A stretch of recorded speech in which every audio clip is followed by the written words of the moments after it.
Ready? All right, let's get started. So the place where we ended up yesterday was sort of give a broad outline of what the kind of composite Higgs model we are looking for, yes? So the idea was that there will be a cutoff of the order of 10 TeV, yes? And of course, you know, the Higgs should be at 125 GeV, as usual. And then the question is how to maintain this hierarchy here.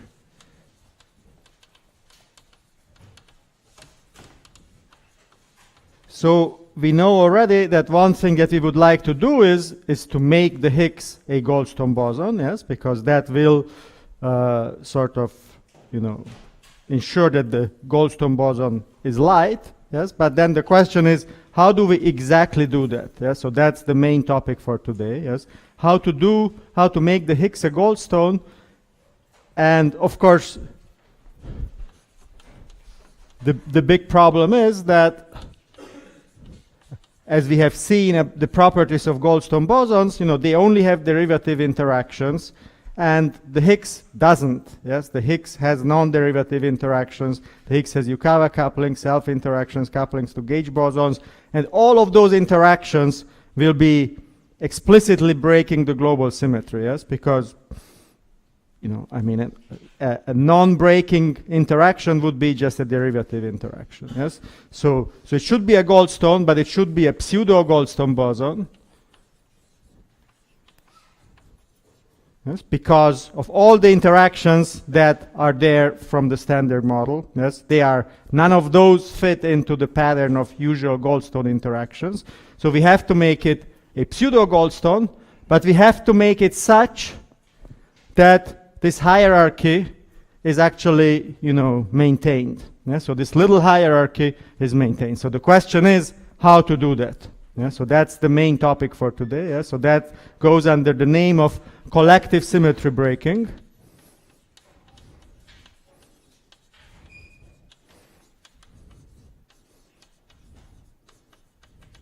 And that will be the main new ingredient that will allow you to sort of, you know, the Higgs roughly be a Goldstone, but then make it a pseudo such that, you know, the largest corrections that would like to push the Higgs mass up back to the cutoff scale are actually still cancelled.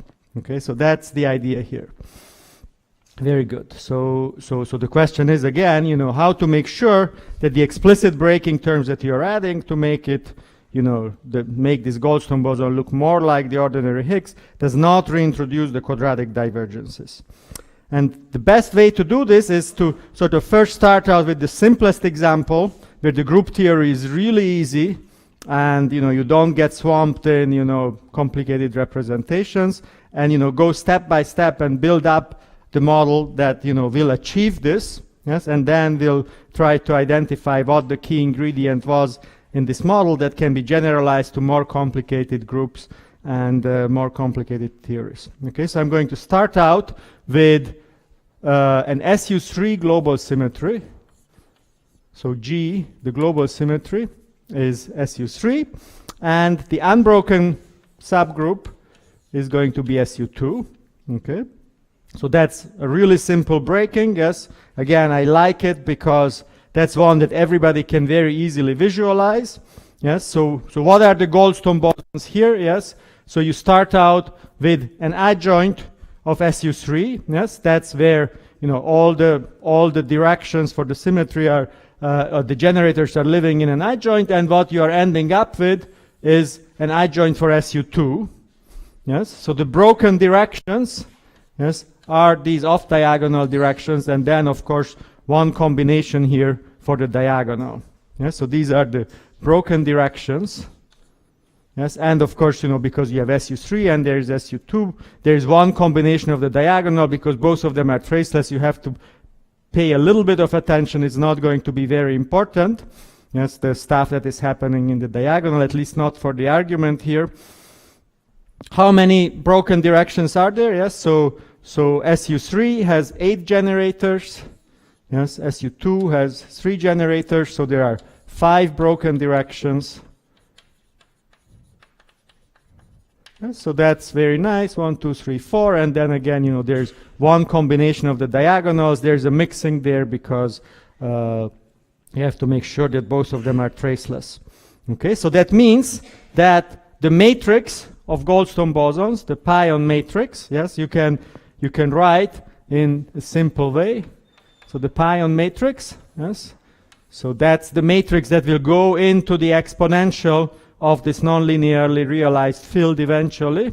Yes, so that's what we are interested in. Yes, so there will be, you know, these directions here. Yes, and the important thing is that if you take an SU2 here, yes, these fields will form a doublet under the SU2. Yes, so now you can easily see, you know, why this is sort of the simplest example that is going to go along the direction where the Higgs is a Goldstone boson. Yes, because, you know, if I think of this unbroken SU2 eventually identified with the SU2 of the standard model, yes, then the Goldstone bosons here in this breaking pattern will form a doublet of SU2.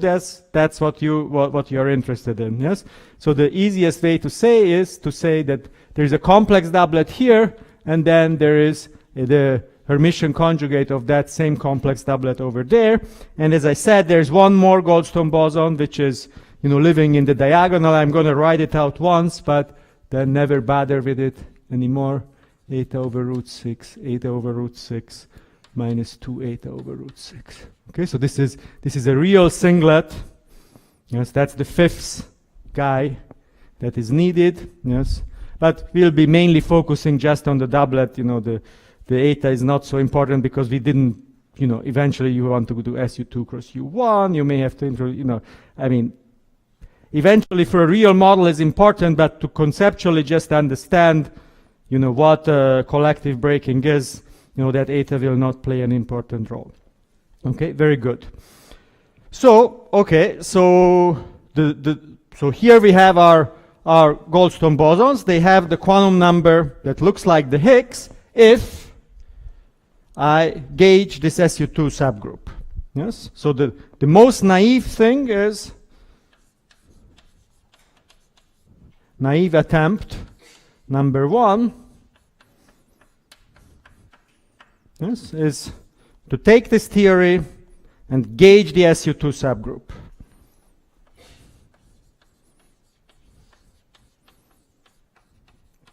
Yes, so it achieves, you know, a bunch of the things that we want, yes, because I have a Goldstone boson that transforms as a complex doublet of my standard model, so that's great. Of course, now the problem is that, and that's at the heart of the issue that we are trying to explore here, is that, well, the gauging of the SU2 subgroup of SU3 is an explicit breaking of the global symmetry. Yes? So this is an explicit breaking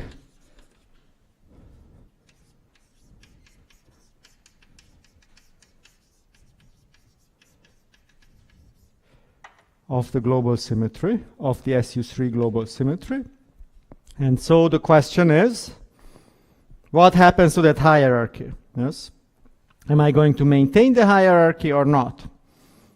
Yes? So basically what I'm doing here when I gauge the SU2 subgroup is I introduce the W and the Z's of the standard model.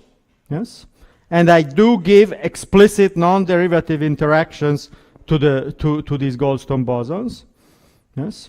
And so now I'm asking, well, so I do make it a pseudo Goldstone boson. What's the effect of, you know, introducing this explicit breaking?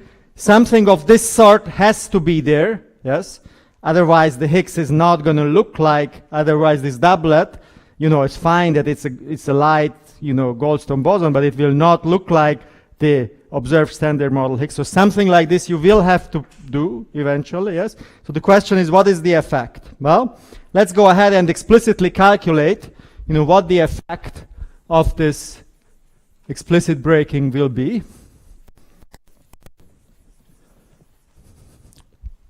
Yes, so we'll, you know, just really now turn the crank and use all the tools that we have discussed in the previous lecture, how to write these nonlinearly realized fields, how to calculate the induced Higgs potential. Yes, so So here is our non-linearly realized field. I'm going to call it phi. So that's the analog of the U that I was using for QCD. Yes. So that's the the nonlinear field that contains the Goldstone boson. So what VAV is going to achieve the breaking from SU3 to SU2 for you? Yes. Well, the simplest VAV is to just take a fundamental of SU3. Yes. And that, if that is going to get a VAV, yes, then that breaks SU3 to SU2, yes. So if you remember, our construction was take the VAV, so that's what I used to call U0, and then act with the broken directions on that VAV. So that's exactly what we are doing here, yes. This VAV is doing the breaking for me, yes. And now I'm just going to literally act with e to the I pi, yes, on this VAV, and that is going to give me the nonlinearly realized Goldstone fields. Yes, so I'm going to take this and write e to the I pi over f, and this is going to be my 3-component nonlinearly realized Higgs field. Yes, so this pi here, yes, is this matrix. Yes, it contains the Higgs doublets and the singlet. Again, the singlet I'm going to forget about. And you can go ahead and now explicitly calculate, what this field is to leading order, at least in the Higgs doublets. So for us, what will matter is, so if you go ahead and explicitly calculate it, so it's going to be a triplet, yes? So it's going to be a 3-component field always, yes? Because that's, there's a matrix here acting on a vector, yes? So this is going to be a 3-component field, and to leading order, it's going to look like IH and then F minus H dagger H over 2F. Okay, plus higher order in the H's. Yes, and the eta terms again I just dropped. You can keep track of them, but for now they don't matter. Okay, so this is how my nonlinearly realized field to leading order in the fields in the Goldstone bosons is going to look like. Okay, very good. Now, what will be the Lagrangian? Yes, again, we just follow what we did yesterday. Yes, so d mu phi dagger d mu phi. Yeah, so this would be the Lagrangian, and I immediately introduce the fact that this is a covariant derivative, a subgroup of the SU3 symmetries. The SU2 subgroup is gauged. So I'm again, just literally following what we did for QCD, but now it's a different symmetry breaking pattern, the one that has a chance of producing the kind of fields that we are interested in for electroweak symmetry breaking, for producing a pseudo Goldstone Hicks. Yes, and okay, so what is the covariant derivative? Again, of course, the covariant derivative is the ordinary derivative minus, well, again, I gauged the SU2 subgroup, so there will be this matrix. Yeah, so this is where the explicit breaking is happening, that I only gauge a subgroup, so there will be this matrix of the tau A over 2s. Yes, so it's not the full SU3 that is gauged. Okay, very good. So now you can go ahead and explicitly calculate how this gauge covariant, what the Lagrangian for the Higgs will look like. Yes. So first of all, of course, without the covariant derivatives, the kinetic term would just be, would be the normal kinetic term for the Higgs doublets. Yes, absolute value squared, sorry. And then there will be some nonlinear pieces, yes. But how do we see that it is explicitly breaking SU3 since it's other generator? It's a subgroup of SU3, yes. Everything else is global, it doesn't need a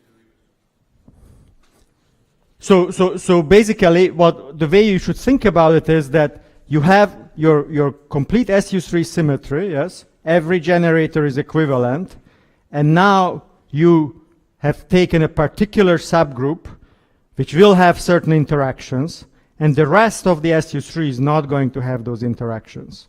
Yes, so picking out a subgroup and having that have special properties, yes, that from the point of view of the original symmetry is an explicit breaking. Yes, of course the SU2 subgroup is completely intact, yes, but the entire SU3 has been explicitly broken just by the fact that you gauged a subgroup. So that's an important, concept that you should always keep in mind, that gauging a subgroup, yes, is an explicit breaking, unless you gauge, for example, if you have SU2 left cross SU2 right, yes, if you have a product group, then of course, you can gauge, one of the factors, yes. That's not, but if you take a non-abelian factor and take a subgroup of that, yes, then that's an explicit breaking. Okay, does that answer the question? Okay. Any other question? So again, just like for the case of the pion interactions yesterday, if you write down just the leading kinetic terms, yes, you will have the normal kinetic terms, and you would have exactly the analog kind of terms that you had for the pion interactions yesterday, which was, d mu pi squared times pi squared. You will have terms exactly like that, d mu h squared times h dagger h over f squared plus ...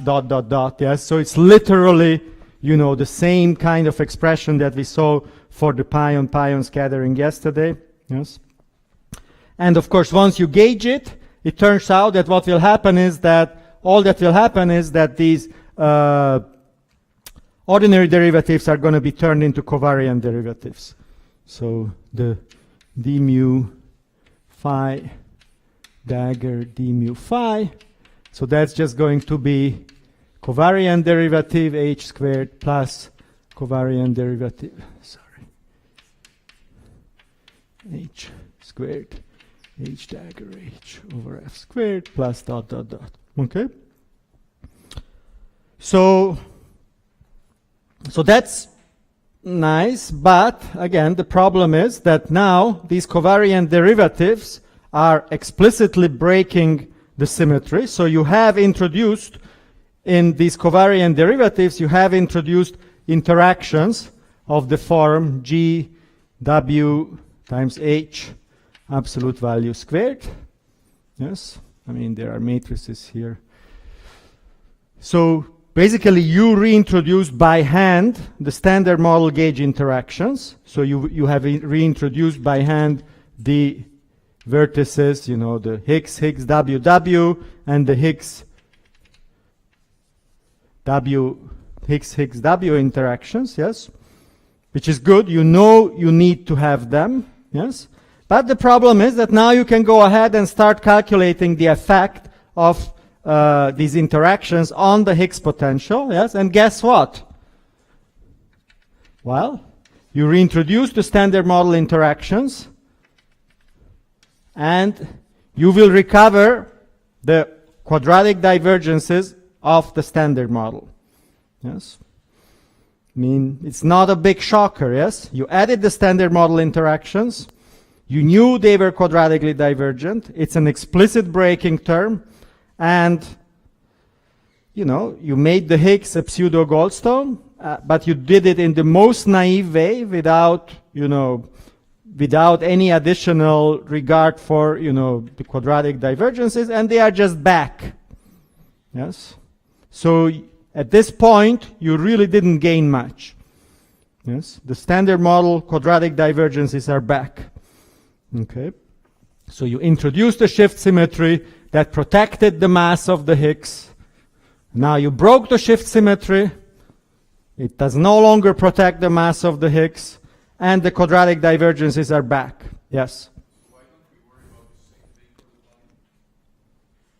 the same thing For the pion? Yeah. So that's okay. Yes. So there is a So you will have corrections of order, lambda QCD times a loop factor, yes, and that's roughly of the order of f, and that's order 1 correction to the, you want here you want a bigger hierarchy, yes, you want 10 TeV all the way to 100 GeV, yes, while for the case of the pion there is only a factor of 10, Yes, a one loop factor is enough. Yes. It's just you want to maintain here a bigger hierarchy. Yes. So that's what I was saying yesterday. If you could have a theory where the cutoff is 1 TeV, yes, then a 100 GeV guy would be fine. Yes. The problem is that if your cutoff is 1 TeV, then you expect a lot of random stuff to happen at 1 TeV, in particular electroweak precision corrections suppressed by 1 TeV, which we know is not allowed. Yes, so we push this cutoff scale to 10 TeV, yes, but then a one loop quadratic divergence is going to push this up to 1 TeV, yes. So this is all that we are talking about, yes. All the big model building, I want to emphasize that very much. All the big machinery that goes into little Higgs, composite Higgs, etc., is, to make sure that the Higgs is not pushed up from 100 GeV up to 1 TeV. Okay, that's the little hierarchy. Yeah? So that's, again, it's about a percent level tuning that you are worrying about. It's not the big hierarchy. Yes. The big hierarchy is kind of solved by saying that there's compositeness, and above 10 TeV there are no more scalars, there are form factors that cut off things. Okay. All right. Any other question? Very good. Okay, so again, we introduced the shift symmetry, we broke it, and we are sort of looks like we are back at the square one. Yes. Now let me show the same calculation here in a slightly more fancy way, because that is going to give you a hint for how to, yes?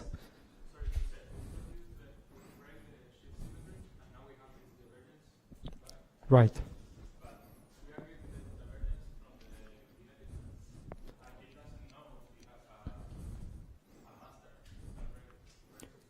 Well, so again, so the divergence is coming from this covariant derivative here, from the fact that this covariant derivative is not a complete covariant derivative, that it's not a 3x3 matrix, but it's a 2x2 matrix. That's where the explicit breaking is happening. Okay. All right, so let's rewrite that in a slightly more fancy way, just because that will help us, get into the right direction. That will show, how to get around this problem. So what we have here in these covariant derivatives, yes, the interaction term that is the problematic one for us, yes, is the one where I have here the W's, and that's the explicit breaking, and then I have the phi acting on that, yes. So this is the piece that is the problematic one, yes, the one that is the non-derivative interaction, the one that is giving rise to the quadratic divergences, yes. And of course the phi here is, again, just to remind you, is e to the pi over f times 0, 0, f. Yes, so the way to do this calculation more formally is to actually calculate the Coleman-Weinberg potential, yes, for the scalar fields. Yes, so that's the usual theme. So just to remind you what the expression for the Coleman-Weinberg one-loop effective potential for scalar fields is. Yes, so the leading expression, at least from gauge interactions,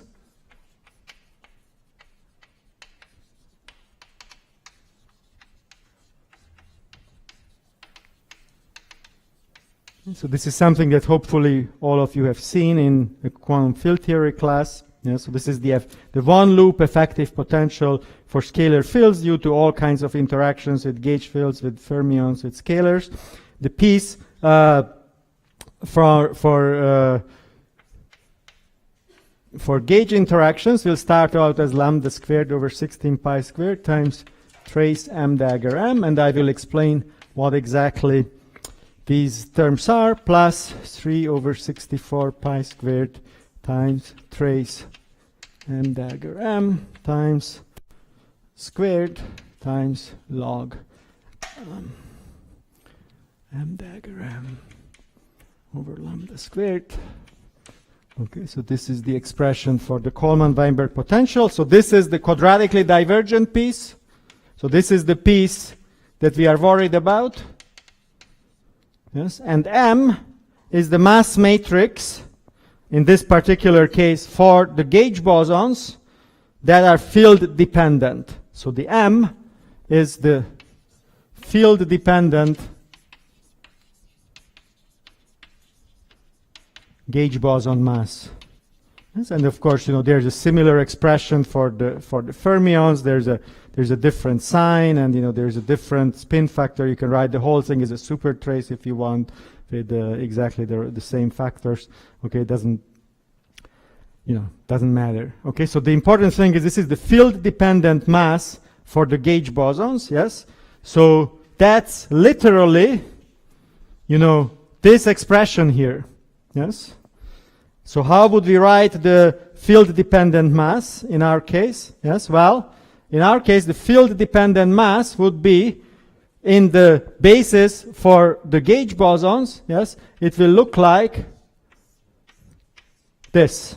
Yes. So I have an explicit spurion here. I call it spurion also. So this is a field that is, that is actually giving the explicit braking direction. Yes, so this is a spurion,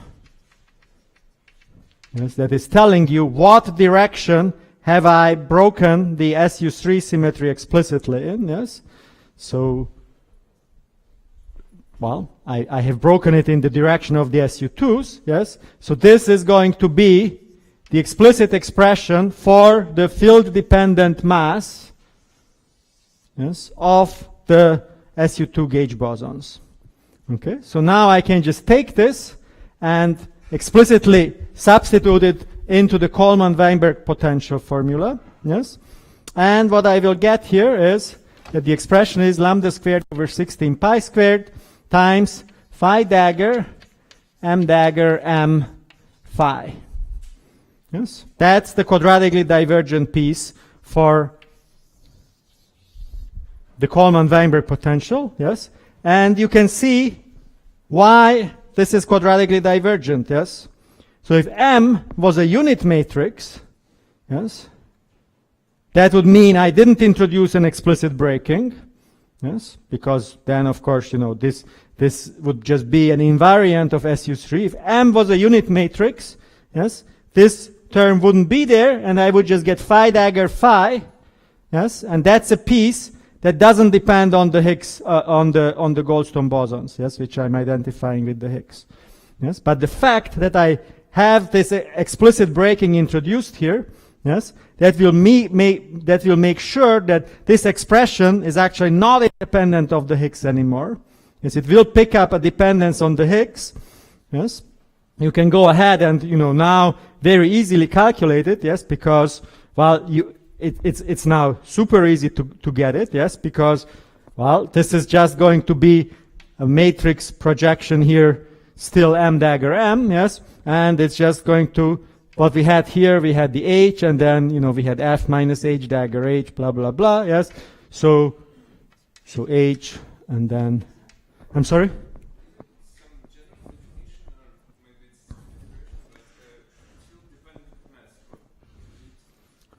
Well, again, so field-dependent mass means that you take the piece in the Lagrangian that is quadratic in the gauge bosons, yes, but it could have any arbitrary dependence on the scalar fields. That's what a field-dependent mass is.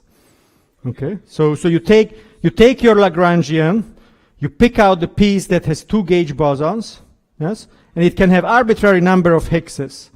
Yes, that's what the field-dependent mass is. You can think of it as the second derivative of the Lagrangian with respect to the gauge fields. Yes. So again, this is the piece here. Yes, that I get from the kinetic terms here. Yes. Yes, and so then the second derivative with respect to this W, yes, is literally in the basis of of the gauge bosons, you know, of these 3 by 3 bases is just going to look like that. Does it make sense now? Okay, good.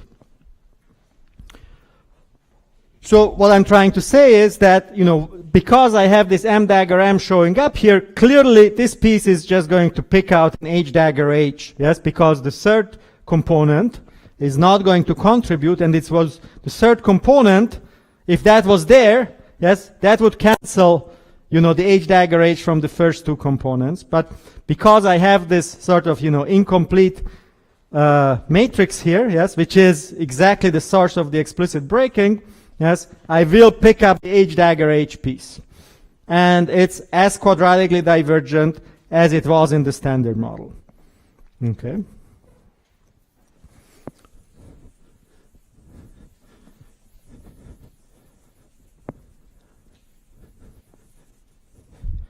Very good. So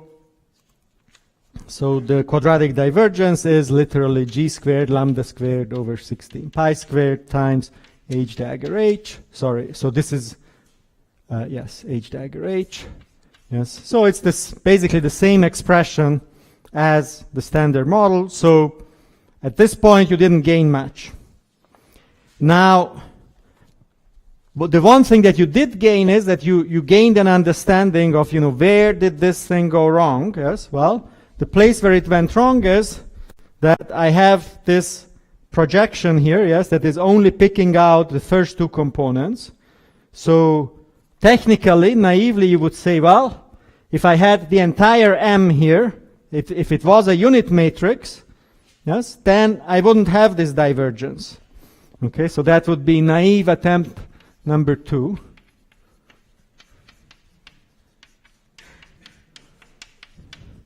Okay, so make M to be the whole unit matrix. Yes. What does that mean? Well, it means that instead of gauging the SU2 subgroup, I'm gauging the entire SU3.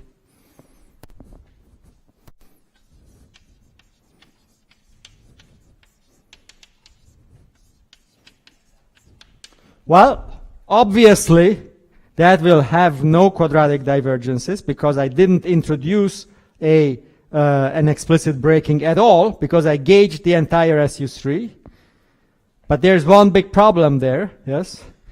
This, you know, procedure of gauging the entire SU3, yes, it got rid of the quadratic divergences, but it also got rid of the Hicks, yes. Because now what happens is that instead of having a global SU3 broken to an SU2, producing the Goldstone bosons, I have a gauged SU3 broken to an SU2, yes. And, you know, in the process of making the, you know, additional gauge bosons that I have introduced here by making the SU2 and SU3 massive, yes, that needs to eat exactly the Goldstone bosons that I have worked hard here to produce. Yes. So, okay, sure, this doesn't have a quadratic divergence, but it also doesn't have any of the fields that I'm really looking for. Okay, so yes, there are no quadratic divergences. Yes, but also no Goldstone bosons. Okay, so that's why this is sort of a naive attempt, but again, you know, it is kind of telling you, you know, that if you just go one step further, yes, then you can combine the best of all worlds and get a theory that has no quadratic divergences and at the same time has a physical Goldstone boson. Okay, so what I need to do then is clearly, I don't know whether it's clearly or not so clearly, but that was the nice idea of Martin Schmalz, and is to say, well, let me have now two copies of this nonlinear sigma model field phi. I'm going to have a phi 1 and a phi 2. Yes, what does that correspond to? Well, it means that I didn't start out with an SU3 global symmetry, but I started out with an SU3 cross SU3 global symmetry. Okay. SU3 cross SU3 global symmetry is the starting point.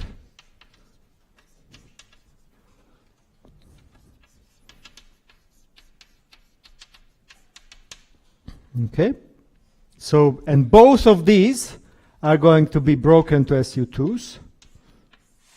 Yes, so basically what I did at the beginning, I just double. Yes, so I have one breaking here, another breaking there. Each of these is going to produce its own nonlinear sigma model field. So there will be a phi 1 and a phi 2. Each of those is going to have an H related to that.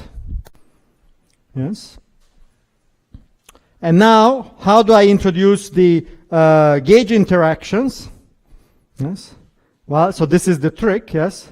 So now I'm going to gauge a subgroup of this, so that it will be an explicit breaking.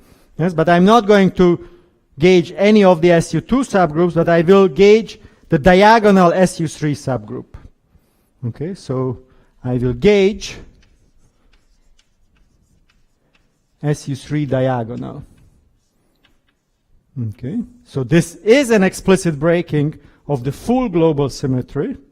Yes, but it's still, you can see, will still have the kind of property that the spurion that is showing up here will always be diagonal from the point of view of these individual SU3 subgroups.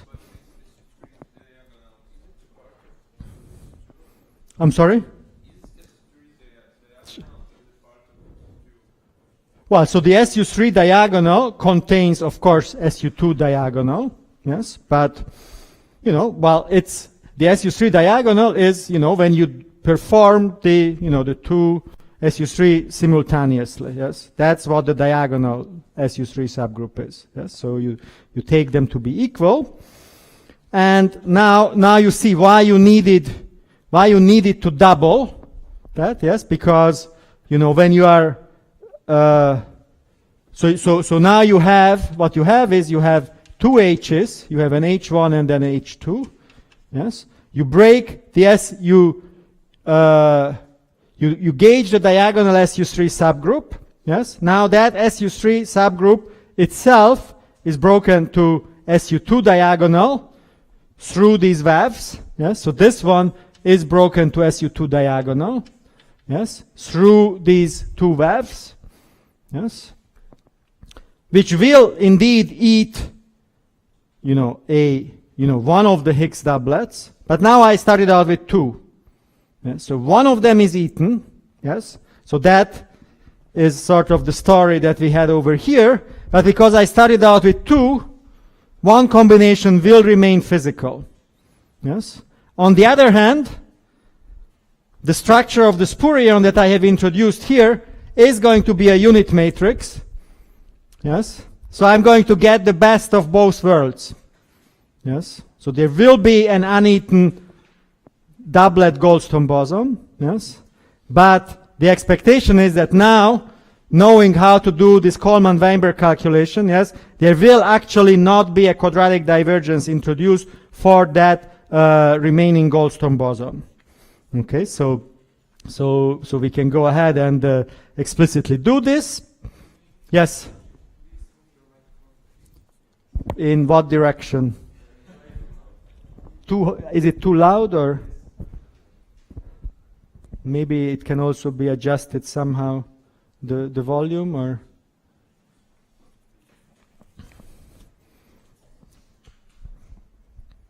Okay, let's try to see now. Is it better? Okay, very good. So,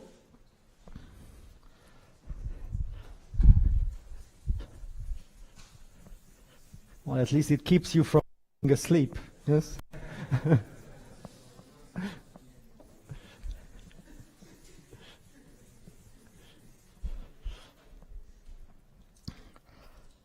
So, just to simplify our life, I will assume that the two F's are equal.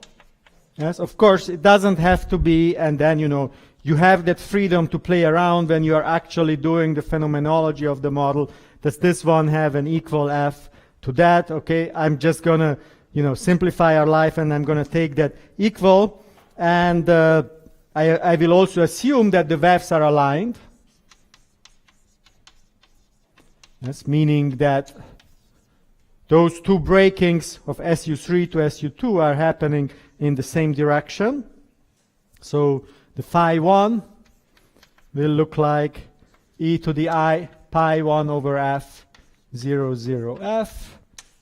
And then the phi 2 is e to the I pi 2 over f 0, 0, f. Yes, again, in principle could be different. And then one linear combination is going to be eaten. So the pi 1, when the waves are equal, then it's actually, exactly half of each of those is going to be eaten.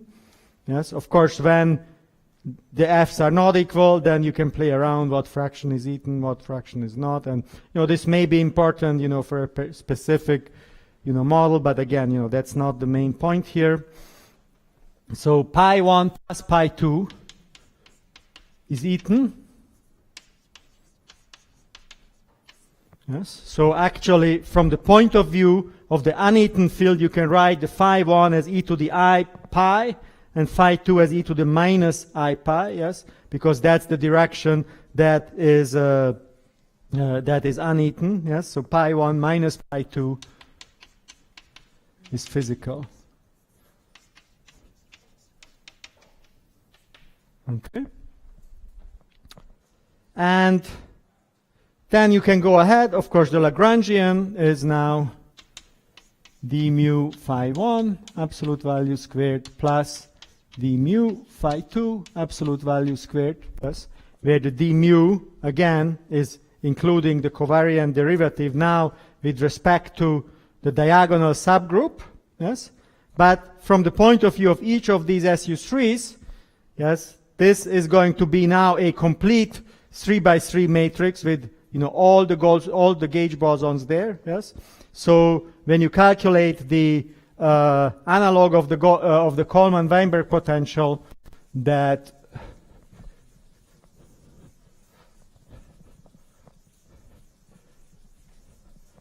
we did for the naive case, yes, what we are going to find is that the quadratic divergence is lambda squared over 16 pi squared times g squared times phi 1 dagger phi 1 plus phi 2 dagger phi 2, yes, and each of these will have, the Goldstone boson drop out from the expression, yes, and there's no more quadratic divergence.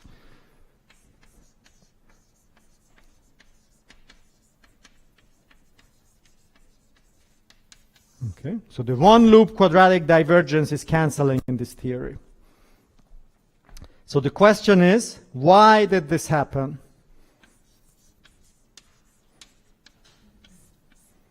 Yes. And so here is, the main concept for today's lecture, which is that the reason why this is happening is because this is one of the simplest examples of what is called collective symmetry breaking. This is an example of collective symmetry breaking.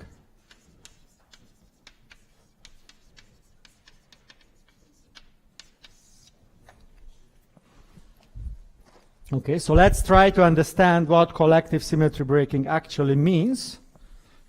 Well, what this means is that actually there's a very special structure for the explicit breaking terms.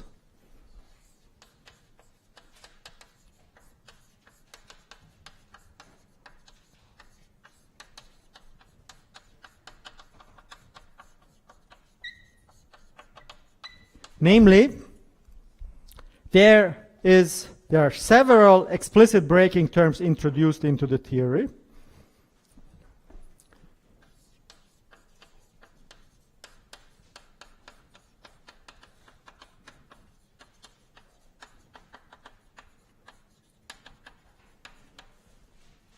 And the way they are arranged is that when there's only a single explicit breaking term introduced into the theory, that term on its own actually does not break the entire global symmetry.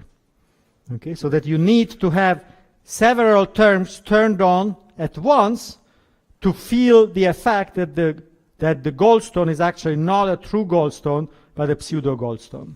Okay, so that's the idea behind collective breaking. So there are several explicit breaking terms, yes, and if I turn on any single one of these explicit breaking terms, yes, the goldstone boson will still remain a true goldstone boson. So you need to have more than one term turned on at once for the theory to feel that actually, there is an explicit breaking happening here. Okay, so you need more than one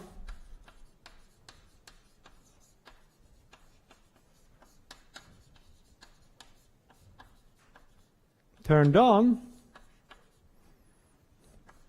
to truly break the global symmetry.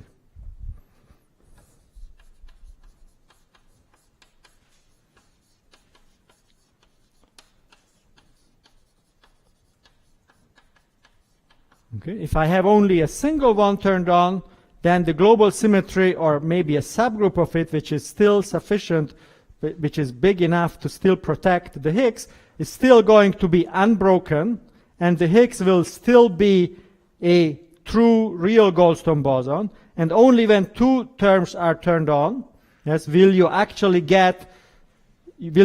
feel the effect of the explicit breaking. Okay?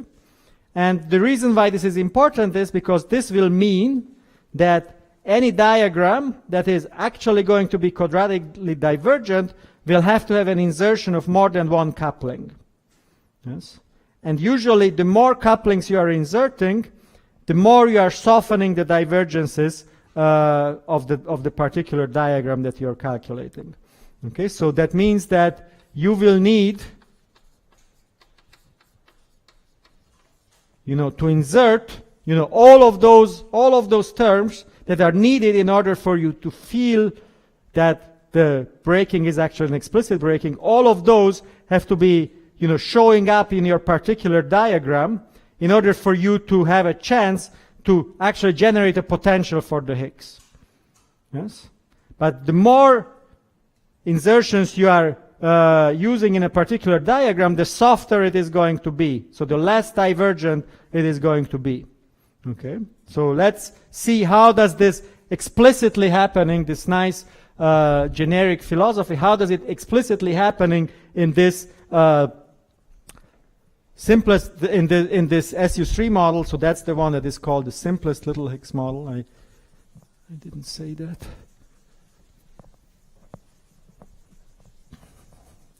So how does this explicitly happen? Well, what we have here is we have, the SU3 gauge bosons, yes, and they are interacting with the phi 1, yes, and the same SU3 gauge bosons are interacting with the phi 2, yes, and this is my structure of explicit breaking terms, yes. So there's phi 1, there's phi 2, yes, and just to remind you, yes, what I started out with an SU3-1 cross SU3-2 global symmetry, yes. This one was acting on the phi 1, this one was acting on the phi 2, yes. And these are the explicit breaking terms. They are coming from the same way as we had before, yes. d mu phi 1 plus d mu phi 2 squared, yes. By gauging the diagonal subgroup, yes, this is the non-derivative interactions that I have introduced. Okay, so now what happens? Yes, well, let me try to see that, let me turn off one of these two terms. Yes, let's turn off one of these interaction terms. Yes, well, in that case, phi 1 is not interacting with the gauge boson at all. Yes, so SU3-1 is untouched, yes, and the only interaction term I have here is an entire SU3 gauge, matrix is gauging the second SU3-2, yes. So if I don't have the first, interaction terms, the second term is actually leaving SU3-2 also intact, Yes, because I can just think of it as, well, I actually just gauged this whole global symmetry that doesn't break that global symmetry. Yes. So if I try to think about what happens if I didn't have the first interaction term, yes, then actually, the entire SU3 cross SU3 symmetry breaking global symmetry is left unbroken. Okay, so if I turned off the first term, yes, this one, SU3 1 cross SU3 2 is unbroken.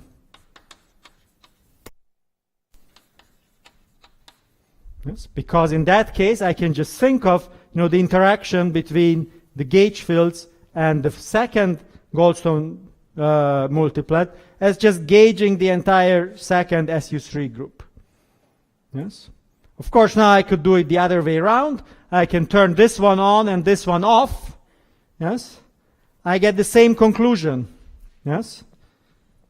If I turn off the second one and keep only the first one, still SU3 cross SU3 is unbroken. Yes. So each of these terms individually does not actually break the global symmetry explicitly. The only place where the explicit breaking is coming from is the fact that actually I have gauged the diagonal subgroup, yes. So when both of these terms are present, yes, then I cannot say that, this is like I gauged the entire subgroup. No, because, the second term is also there. So only the presence of these two terms at once will make the Goldstone boson to be a pseudo-Goldstone boson, and only diagrams that have both of these interactions inserted in them at the same time will possibly be giving you a potential to the Higgs. Yes? So if I turned off the first term, the entire SU3 cross SU3 is unbroken. Yes. Same for the second term. Yes. And only when both of them are turned on,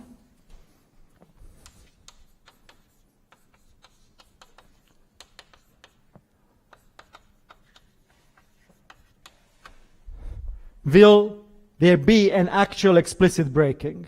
Yes.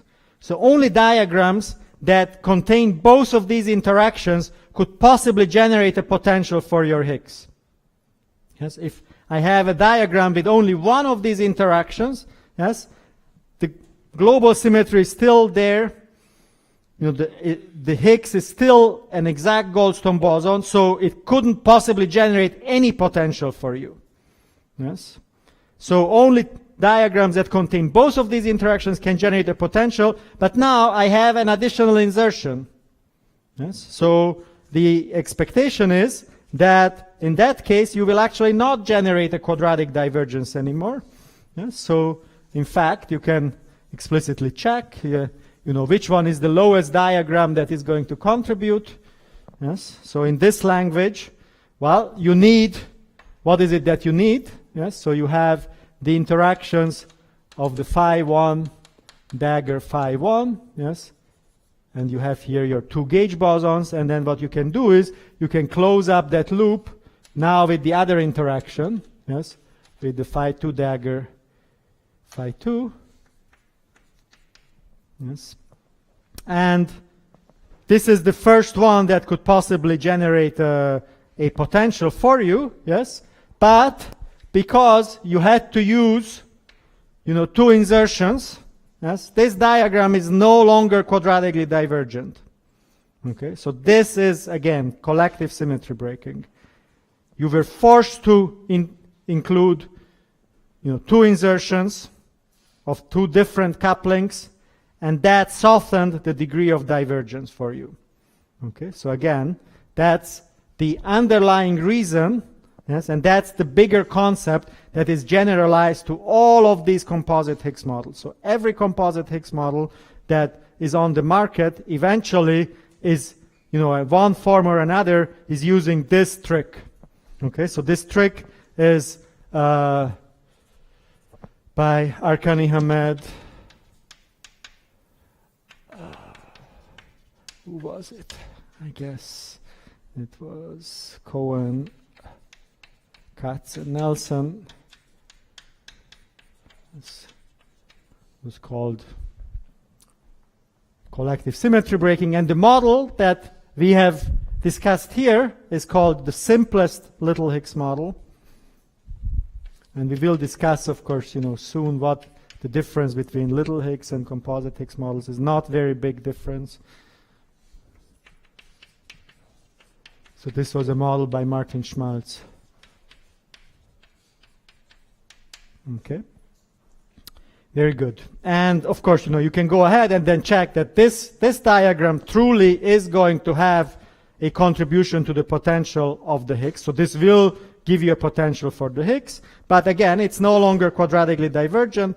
The form of this is going to be phi 1 dagger phi 2 squared times g to the 4 over 16 pi squared times log lambda squared over mu squared. Okay, so because you have a term that is looking like phi 1 dagger phi 2, yes, this piece is the first invariant that is actually breaking the SU3 cross SU3 symmetry.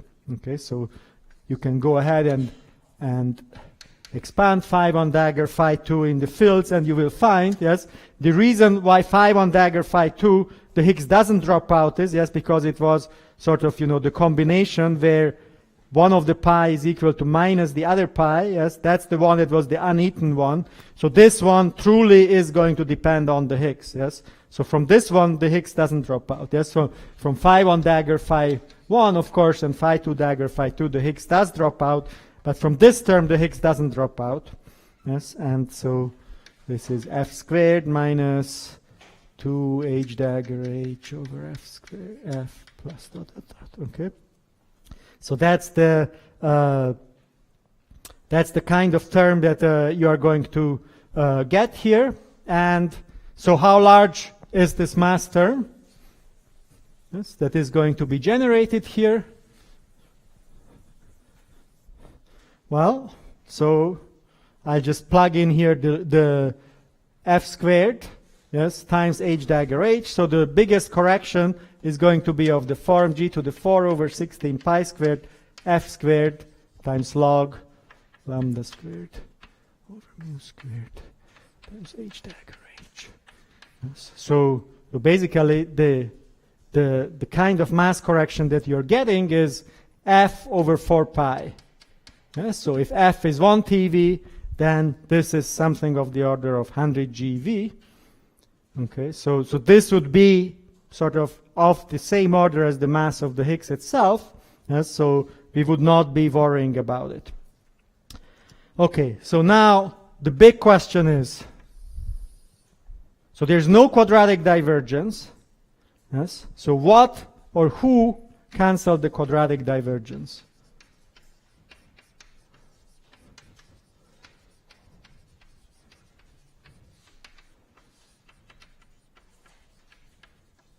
So we know that, if I just take the interactions between the W and the Higgs, which is included in this theory, yes, you would expect to get a quadratic divergence. So somebody else must have cancelled it. Yeah? So the question is, who was responsible for that? Yes. Well, clearly there are not too many suspects here. Yes. I mean, the low energy matter content of this theory is the Higgs, yes, plus the whole set of SU3 gauge bosons. Yes. So it's gotta be that it's these additional gauge bosons, yes, that I introduced on top of the standard W and Z.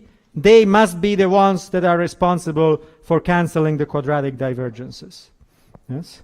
So it must be the additional SU3 gauge bosons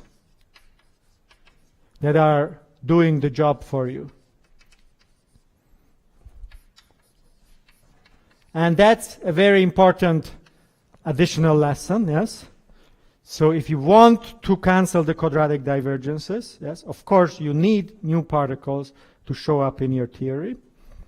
And in this case, when you are using just a global symmetry, yes, for you to cancel the quadratic divergences of the standard model gauge bosons, what you will have is you will have the so-called spin 1 partners.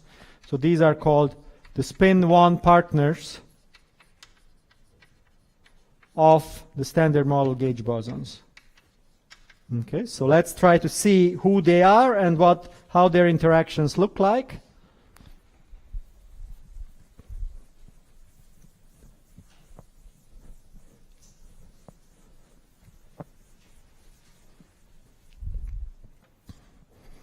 Yes, so now, again, what I have is I have an entire SU3 verse of gauge bosons. So I have the usual W plus, W minus sitting here in the 2 by 2. Yes. Then I will have additional guys here, one called X plus. Again, you know, I mean, the details don't really matter. I'm going to write it out here. But so this is a charged gauge boson under the standard model. These guys are neutral. Y, there will be two neutral ones, Y10 plus I, Y20, and then here Y10 minus I, Y20. And then in the diagonal, yes, you will have the A3 and the A8. 3A8 in the diagonals. Okay, it's just, you know, you just take all the gauge bosons of an SU3, you go ahead and write out exactly what the interactions of these gauge bosons now. We are a little more careful. Yes, we put in all the generators here. Phi 1 and 2, absolute value squared. Yes, you put that in, and then you will get some non-trivial interactions between all of these gauge bosons and the Higgs doublet. So you expand this, you have your phi 1 and phi 2 explicitly. You go ahead, expand it, and you will find what the interaction terms are between the gauge bosons and the standard model Higgs, H dagger H. Yes, so you will get here 2 W mu plus, W mu minus. Then you will get here A mu 3, A mu 3. Yes, so the usual stuff that you would get for the standard model. But now there will be additional terms that are coming from these additional gauge bosons, the X, Y, and the A8. And it turns out, not too surprisingly, yes, they are coming with an opposite sign. Yes. So minus X mu dag plus X mu minus 1/2 times Y10. Again, you know, details don't matter. I'm writing it out just for completeness. Y2 mu 0, Y2 mu 0 minus A mu 8, A mu 8. Okay? So now you're starting to calculate the quadratic divergences. And again, in this language, you know, it will look like a miracle, yes, that, you know, when you add up these coefficients for the interactions of the standard model gauge bosons, it will exactly, for example, if you look at this particular diagram here, yes, then you will get from the standard model W's, yes, you will get a factor of 2 because these are charged. Or there's this factor there, A mu 3, you will get a factor of +1. So these are the standard model. And then for the additional guys, you will get a factor X mu plus minus. You will get -1. And then these guys here, there are two of them, but they have a factor of 1/2. So the Y12, they will give you -1. And then the A mu 8 will also give you a -1. Okay. Again, in this language, it looks like a miracle that there is a cancellation. Yes. But of course, we know that this is not a miracle. Yes, we knew that this has to happen. Yes, because we have this very nice underlying structure. This the symmetry and the collective breaking together was telling you that this cancellation has to happen. But again, if somebody is asking you, so how did it exactly happen term by term? Yes, then you will say, well, the true interpretation is that there are all these additional particles, these so-called spin 1 partners of the standard model gauge bosons, and they will be the ones that are responsible for cancelling the quadratic divergences. And what will be the mass of these spin 1 partners?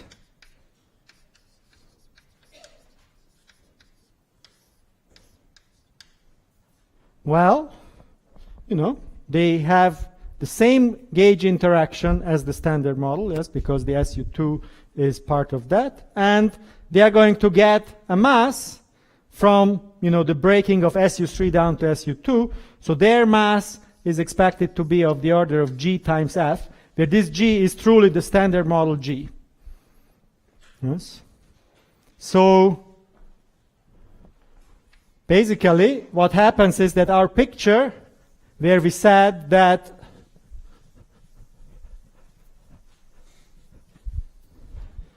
we have a cutoff at 10 TeV, yes, we have a Higgs at 125 GeV. Yes, there's got to be some new particles in between. Yes. Again, those would be the kind of terms that when we were talking yesterday about general, cutoff and masses of nonlinear sigma model fields would be the ones that are actually not strongly interacting among themselves, yes? So they are not interacting with interaction strength 4 pi, but something more of interaction strength order 1. So there will be at the scale G times F, yes, of the order of 1 TeV, there will be these same spin partners. So for now, these are the spin 1 partners, but in a moment I will show you that, of course, you can go ahead and do the same trick for the fermion sector and introduce the fermionic partners, for example, for the tops, yes, and you know the picture will be exactly the same, yes. So these will be the new particles, yes. So again, it's not like the quadratic divergences went away miraculously. There are new particles that are responsible for cancelling those quadratic divergences. And the structure is, just like I said in the very first lecture, there will be some new particles coming in, and these new particles will be the manifestation of the bigger global symmetry of the theory. Yes? And once these new particles are there, then the fact that you had this enlarged global symmetry in the theory is going to do its job, and beyond that, there will be no more quadratic divergences to the theory. Yes, so these particles come in, the global symmetry will start kicking in, and there is no more quadratic divergence past the mass scale of these particles. Yes, so the quadratic divergence you can think of is cut off, yes, at the scale of these same spin particles. Okay, so that's sort of the simple physical picture here. Okay, so let's go through quickly the structure for the fermions. Yes, for simplicity, let's do it in the same model, and then I would like to tell you a little bit about what all the other models are. Again, the essential parts, the essential aspects are the same. The group theory is usually more complicated, and there's a good reason why the group theory is more complicated, because you see, this model is really beautiful because it's simple. That's why it's called the simplest little Higgs. But you get all these spin 1 partners, and in particular, if you want to make it also realistic, there will also be a Z prime showing up here. Yes, and the problem is that, of course, now, the reason why I wanted to make this lambda 10 TeV is to make sure that I don't get corrections to electroweak precision observables. Yes, but clearly there has to be at least some particles that are below 10 TeV for me to be able to cancel the quadratic divergences. And then what exactly the contribution of these particles are to electroweak precision observables as well, so that will depend in detail of what the particular group structure is. Yes, So while this one is really nice for explaining the concept, it does give relatively large corrections to electroweak precision observables, just due to the fact that, again, you know, you have these light particles there. You can go ahead and calculate, you know, like, for example, there will be a z prime, and, you know, the bounds will be that actually, you know, you want these particles to sit at 1 TeV, but electroweak precision will want to push it more like to 3 or 4 TeV. And so you really want to, at this point, you know, play around with exactly what your group structure is to make sure that you minimize, you know, the contributions of these new particles that you have to have there in order to cancel the quadratic divergences to the electroweak precision observables. Okay, so that's why, you know, so I'll give you a quick overview of that at the end. But for now, let's do the fermion sector. Okay. Yes? The other scalar is a 10 TeV or? Sorry, other scale, oh, you mean the eta? I'm sorry. No, so the second one is Eaton, yes? So the second one is Eaton, so it's part of these, is the longitudinal component of those spin 1 partners, right? The eta doesn't matter, you know, it's a singlet. All right, the fermionic sector. Any other question? Yes?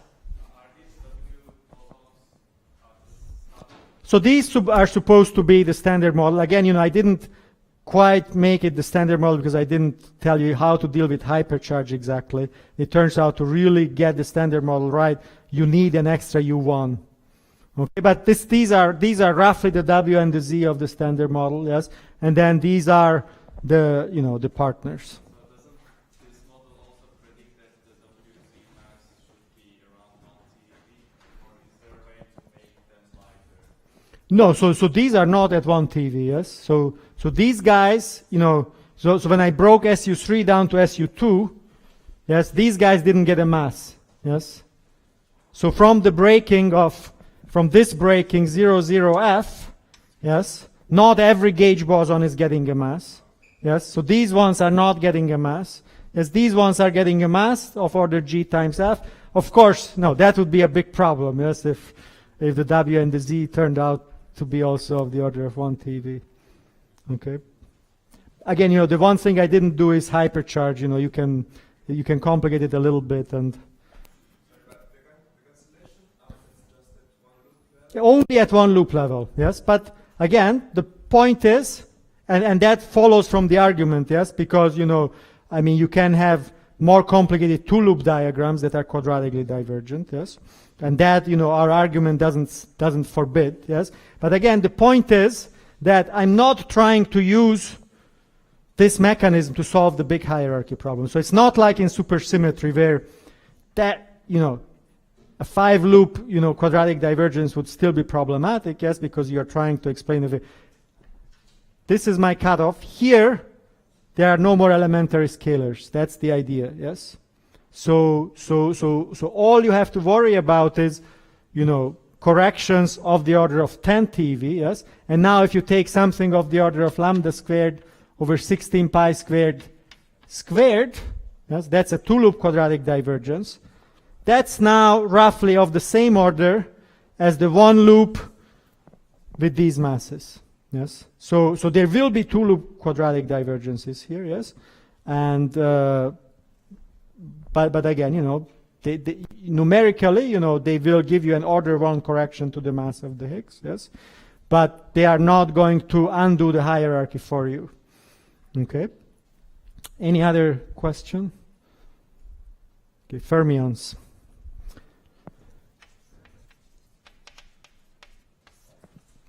All right, so of course, numerically, these are the most important quadratic divergences because the top Yukawa coupling is the one that is the biggest in the standard model. And what we want is, we want to also introduce an SU3 cross SU3 global symmetry here.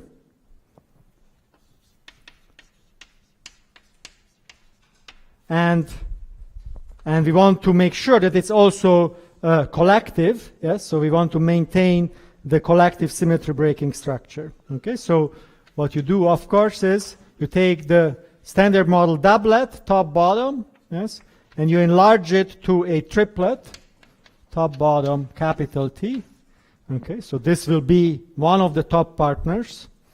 Okay, so you make the standard model doublet to be a triplet under these SU3s. And in addition, you are introducing, well, if I introduced a left-handed top partner, yes, I better also introduce a right-handed one, yes, because I want them to be somewhere at around 1 TeV, yes. So I want to make sure that you know, those guys are going to get a vector-like mass. So what I do is, so here is my left-handed multiplet, and in addition, I will introduce 2 right-handed guys, T1 and T2 conjugates. So these will be 2 right-handed tops. One combination of these will be the ordinary standard model right-handed top, and the other combination will be the one that is marrying up the top partner. Yes, and so this way you are going to have the standard model top plus a top partner, and you want to make it such that you maintain the collective symmetry breaking pattern. Okay, so it turns out again in this model it's really nice and simple. Yes, what you can do is you can just have one Yukawa coupling here, lambda 1, phi 1 dagger times psi. So I'm going to call this triplet here psi, and then T1 conjugate, and then plus lambda 2 phi 2 dagger psi T2 conjugate. Okay, so now again, so these phi 1 and phi 2 are the same non-linearly realized fields that I had previously. Yes, so these will be 2 Yukawa couplings. Yes, both of them are going to include the Higgs. Yes, and you can see, you know, very easily by inspection, yes, that this is going to be collective. Yes, so it is almost trivially collective. Yes. We have global symmetry which transforms also phi's and psi's. Right, so psi is a triplet, yes. And we are just going to introduce these interaction terms, yes. And then the question is, what is the global symmetry pattern of these breaking terms, yes. So let's say if I introduced only one of these, yes. Well, what happens is that, you know, this phi only transforms under the second SU3, yes. So I can transform the psi under the second SU3.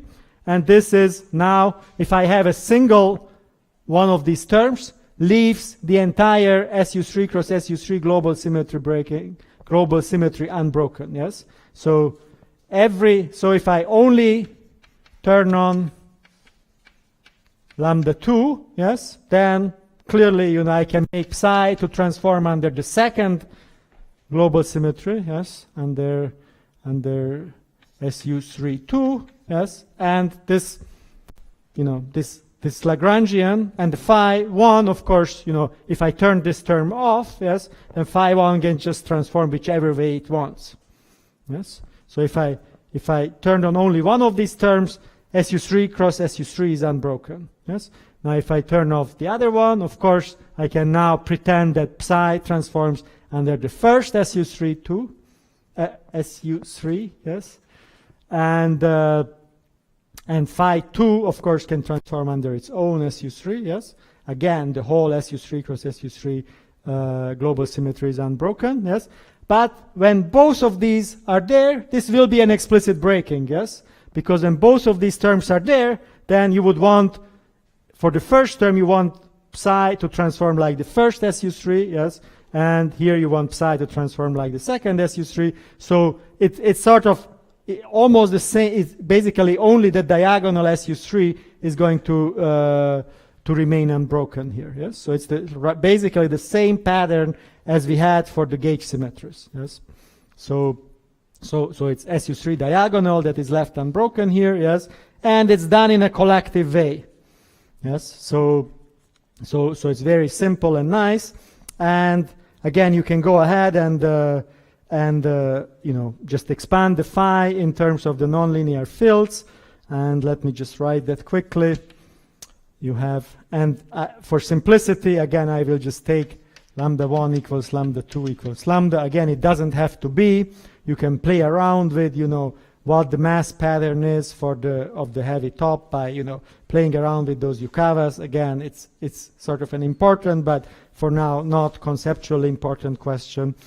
It's important numerically for actually getting a right model. Yes, lambda over root 2, and then you are expanding again these fields in terms of the Goldstone boson, so you get minus I H dagger, and then F minus H dagger H over 2F.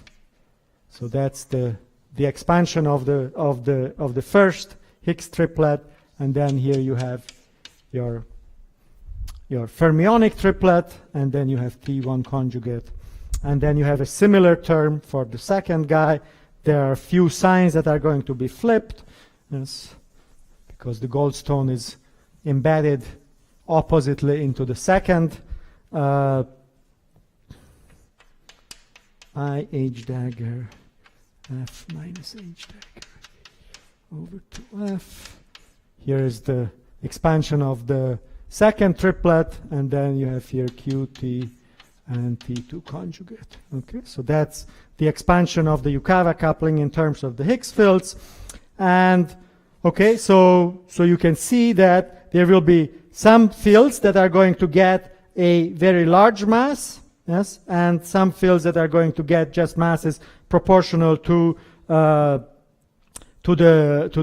Higgs from the Yukawa coupling. So it's a nice way to expand this. So there's always a lambda over root 2, and then there's a term that is proportional to F. Okay, so that is going to be proportional to T times T1 conjugate plus T2 conjugate. Yes, so in the case when the two Yukawas are equal, then it's the standard model right-handed top is going to be the combination of these guys. Yes. In this Lagrangian that we wrote, capital H is different in this bracket, in different terms. Sorry, here. Yeah, so we got one of that we got from phi 1 and The other one from phi 2, yes. And again, you know, if you remember, the story was that phi 1 is e to the I pi over f times 0, 0, f. And phi 2 is e to the minus I pi over f, 0, 0, f. If I make sure that pi 1 plus pi 2 is the one that is eaten, yes, then they are going to show up here with opposite signs, yes, because the sum of them is eaten, yes. So I set the sum to be 0. Yes, so pi 1 plus pi 2 I'm going to set to 0. So that means that what is showing up here, 1 is that's the uneaten part. Yes, that's the one that I'm going to call the physical Higgs. Okay, so that's why there's this weird sign here. Yes, this weird change of sign here. Yes, but then you know it's going to be the same physical field. Okay, so what I wanted to say is that, you know, you go ahead, you expand this, and what you find is that there is one term that is proportional to the scale f, and this is going to be the mass of the top partners, yes? So this is going to be completely analogous to, you know, the story with the spin 1 partners where there was, you know, some new spin 1 fields with mass g times f. Here there will be some new spin 1 fields proportional to lambda times f, and of course, I shouldn't forget the most important piece here, yes? So this also has a nonlinear piece here, yes? And that's going to be important for the cancellation of the quadratic divergences over 2f squared, yes? And then there will be the other piece, which is basically just the analog of the standard model top Yukawa coupling, yes? So there will be a plus I h dagger q times T2 conjugate minus T1 conjugate. Okay, so again, you will identify this combination with the standard model right-handed top, this other combination with the right-handed top partner, yes, and now you can go ahead and calculate, you know, the quadratic divergences, yes. So what you will find is that you will get the usual standard model quadratic divergence from this diagram here, yes. So here you have the T, so this combination and the Q running, yes. But there will be an additional contribution to the quadratic divergence coming with the opposite sign from a different diagram, yes, from this diagram here. There is a top partner that is running in this loop, yes, and you see that there is a term that is H dagger H times top partners, yes. So this coupling is going to be showing up here. It has the opposite sign. Again, it's not a miracle. It's built in by this global symmetry breaking pattern that we have been using here, and then one of them is a T, and the other one is the top partner, the right-handed one, and here you just put a mass term, so here you're just going to put lambda times F, okay? And these two, again, are, of course, going to cancel each other. At the level of these loops, if I just drew these loops for you, you would say it's a miracle or it's a tuning, yes, but we know it's not, yes, because there is an underlying symmetry breaking pattern that is actually enforcing this structure on you. Okay, so that's the story of the quadratic divergences from the top partners. And again, the upshot is that it's not cancelled on its own. There are new particles showing up here. These are the top partners. So these are the ones that the LHC is supposed to be searching for, yes? So, and the story is again the same. The heavier the top partner, the later you will start cancelling the quadratic divergences. The quadratic divergences are effectively cancelled by the top partner itself, yes? So the heavier this guy is going to be, the less effective it is in cancelling the quadratic divergences. So if it's not found, at around 1 or 2 TeV, yes, then this model is going to be more and more tuned. All right, very good. So now let me use the last 15 minutes to talk about slightly more complicated versions of these models and just emphasize what other concepts are going to show up when you are talking about those more complicated models. So the one that I have told you about now, again, is called the simplest little Higgs. So this model is called the simplest little Higgs.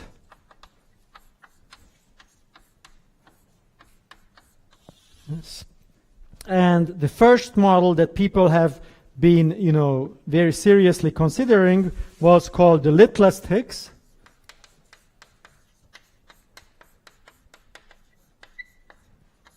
And again, yes. Flavor. Yeah, so we'll talk about that probably tomorrow, about partial compositeness and how to deal with flavor. So I'm not going to deal with that right now, but it's going to come.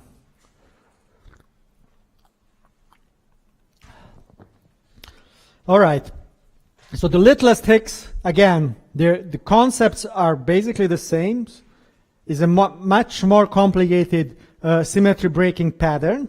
Okay, so here the group that you started out with was SU5, and the one that you broke it to was SO5. Okay, so that's a much more complicated symmetry breaking pattern. So you start out with SU5, which has 24 generators, and then you can count how many generators SO5 has. It turns out it has 10 generators, so it's 5 times 4 divided by 2. Okay, so there are actually 14 broken generators. And again, I don't want to go through the whole group structure, but what happens is that these 14 broken generators, you were able to write it in an SU5 matrix, yes? So you had your Higgs here, Higgs dagger here were your doublets, H transpose and H star. And the important thing was that there was also showing up here a bunch of complex triplets. Okay, phi star. So there was a complex triplet that was spread around here. Okay, so these are 4 fields, the triplets, so that's 10, and then there was another set of triplets that was living over here. Those were eaten, so those were not very important. Okay.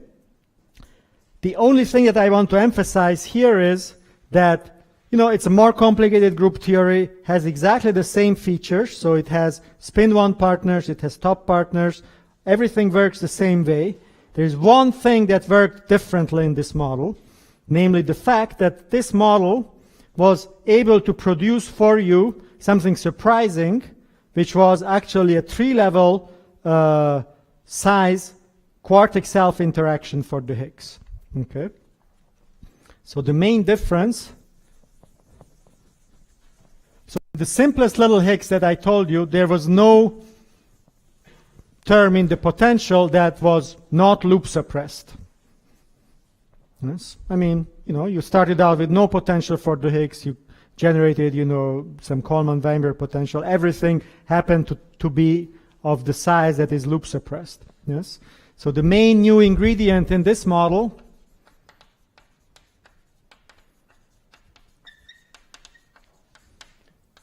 that there's a 3-level size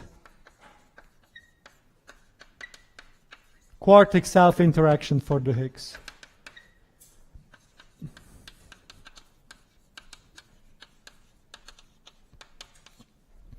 Okay. And actually the way it was generated was somewhat subtle, and I will not go through in the notes. The details are all written down, but I think it's a little bit technical, and I just want to give you the main idea here, yes, which is actually the way you were able to get a large quartic self-interaction for the Higgs was taking advantage of the presence of these additional complex triplets. Okay, so what happened was that you were able to go ahead and calculate what the Coleman Weinberg potential in this theory was.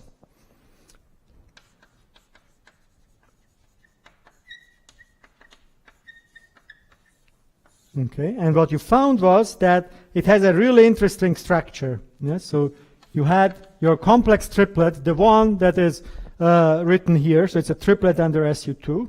Yes, and then there was your Higgs doublet, HI, Hj plus Hj, Hi, absolute value squared. And then there is F squared. And this is, for example, the term from the gauge interactions. It doesn't quite matter, what these coefficients are. Yes, so there was this structure. Yes, but there were 2 separate SU2s present in the theory. And the second one had a very similar structure, but with a minus sign here. Hi, Hj plus Hj, Hi. Absolute value squared times some other coupling constants, G1 prime plus G2 prime squared. Okay? Doesn't, again, these prefactors don't matter. So the important thing was that, of course, the Coleman Weinberg potential, by definition, yes, didn't, this is actually the quadratically divergent part of the Coleman Weinberg potential. So this is the quadratically divergent part of the Coleman Weinberg potential. Okay. Of course, by definition, by construction, did not contain a quadratic term for the Higgs. Yes, but the model was clever enough such that these complex triplets, those fields that you actually didn't want to be very light, because light triplets are dangerous for the for electroweak symmetry breaking, they were actually not protected by collective breaking, and they did end up getting a quadratically divergent mass term. So they are not going to be at 100 GeV. They are more like at, at 1 TeV. Yes. Okay. But there was also a non-trivial cubic interaction term between the triplets and these Higgs doublets. Okay. So there were terms of the form phi ij times hi star hj star. Yes. Now, if you had only one of these 2 terms present, yes, you go ahead, integrate out the Higgs triplet, and the entire potential is set to 0. Yes. But again, there are two terms here. Yes, and they are coming from different interactions. Yes, and it turns out that if you turn on both of these at the same time, yes, actually there will be a residual quartic self-interaction left for the standard model Higgs, yes, which is coming again from the fact that you have these cubic interactions with this triplet, yes, and there are two separate sources for it, yes, and once you integrate it out, you get something that is called the collective quartic. Okay, so it has this very peculiar structure, and again, this was something that was hailed as the most important feature of these models. Okay, and that's actually the feature that nowadays is used to sort of distinguish models that we call little Higgs models versus composite Higgs models. So models that we call little Higgs, you know, those are the ones that have an induced 3-level collective quartic. And the models that we just generically refer to as composite Higgs models are the ones where the quartic is also induced at the loop level.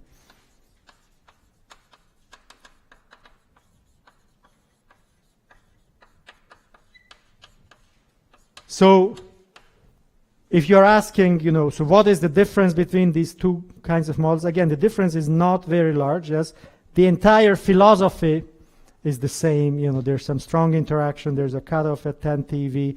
You're trying to cancel the one-loop quadratic divergences. There are top partners and spin-1 partners in all of these models. The main difference is, you know, what is the size of the quartic?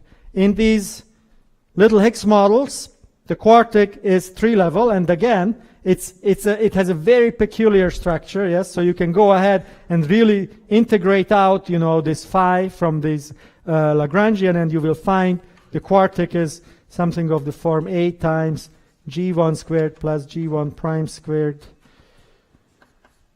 G2 squared plus G2 prime. No, I think it should be different. G1 squared plus G2 squared, G1 prime squared plus G2 prime squared over G1 squared plus G1 prime squared plus G2 squared plus G2 prime squared.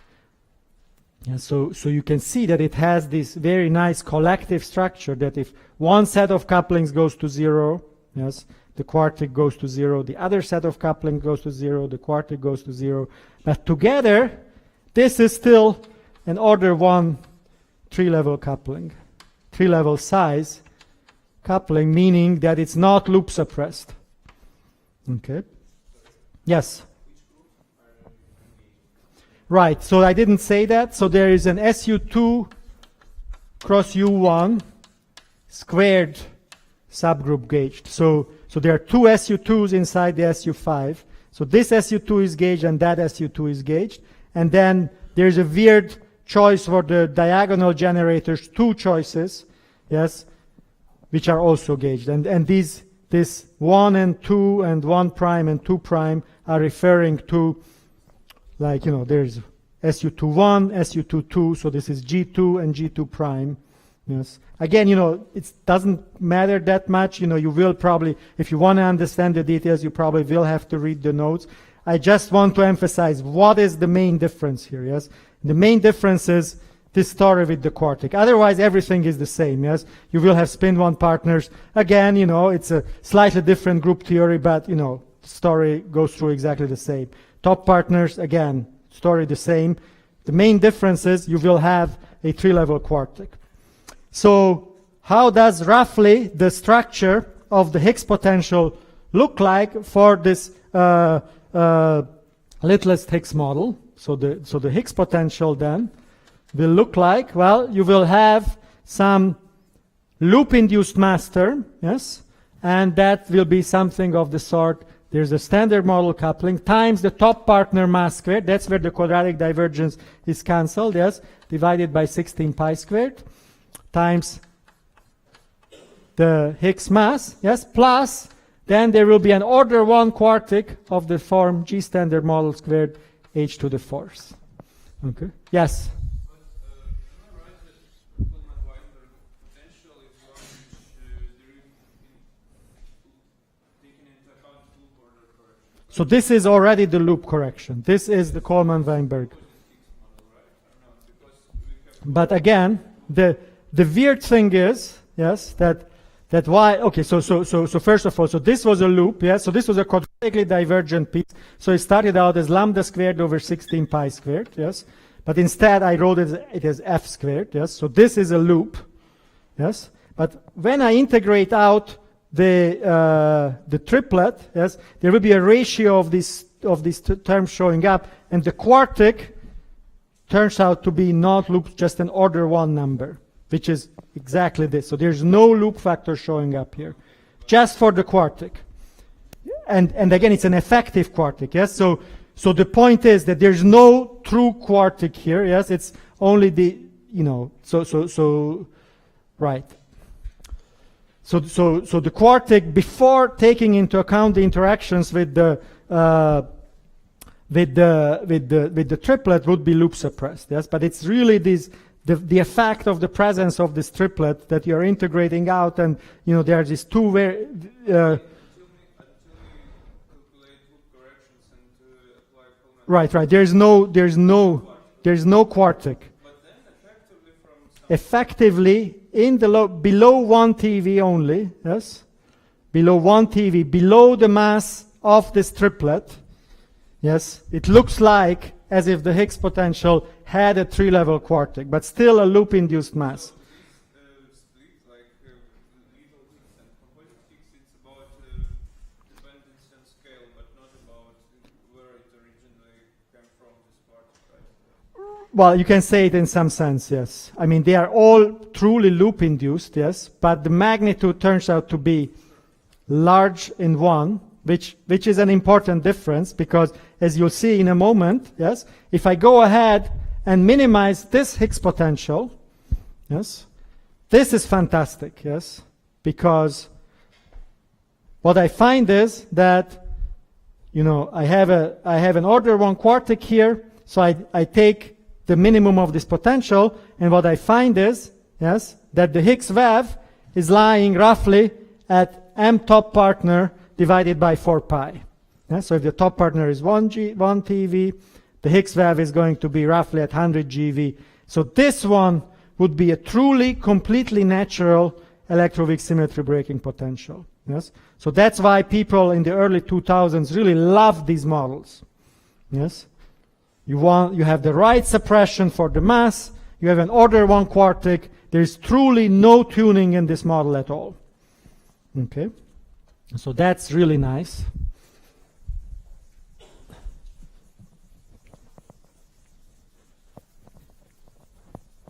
So if you minimize this potential, you will find that V is of the order of f over 4 pi. So it's a fully natural electroweak symmetry breaking. Now, that sounded really nice until the Higgs was discovered, yes? Because it does give you a very precise prediction, yes? It gives you a prediction that the quartic of this model is order 1, yes?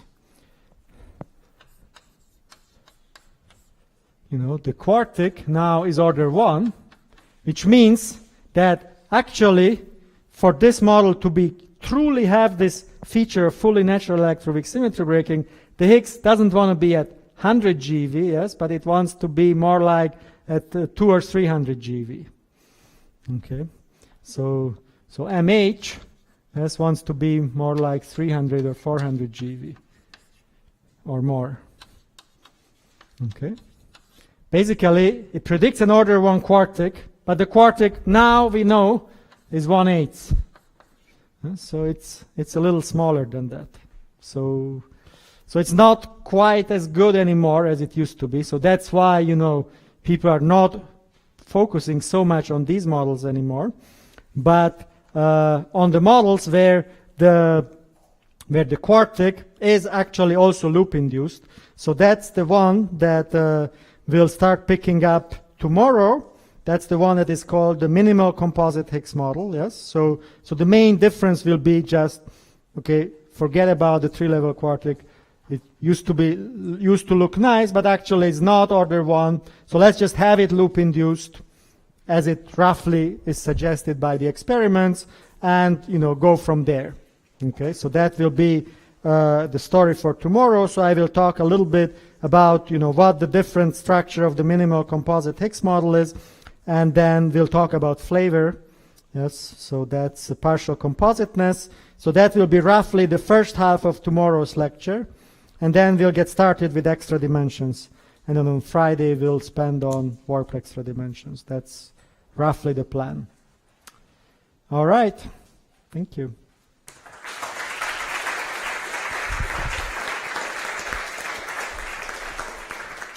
Any more questions? Yes. This one. It's not obvious, so this is something that you have to calculate, yes. So, I mean, you would hope that it comes out negative, yes. But, yeah. Any other question? All right. See you tomorrow.